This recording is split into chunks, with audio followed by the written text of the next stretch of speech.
Tari Dharma Gita Santi akan mempersembahkan Tari Gadung Kasturi. Tari Gadung Kasturi adalah tari kreasi baru.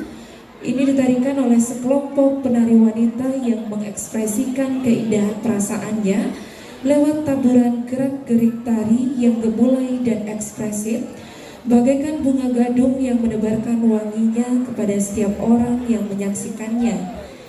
Tari ini diciptakan tahun 2003 oleh NLM Swasti Wijaya Bandung, SSTM Home dengan iringan tabung oleh Iketut Garwo SSK MSN.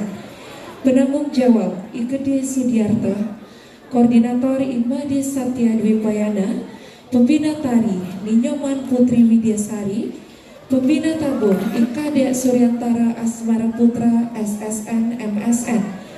Hadirin, terimalah penampilan kedua Sanggar Karawitan dan Tari Dharma Gita Santi. Selamat menyaksikan.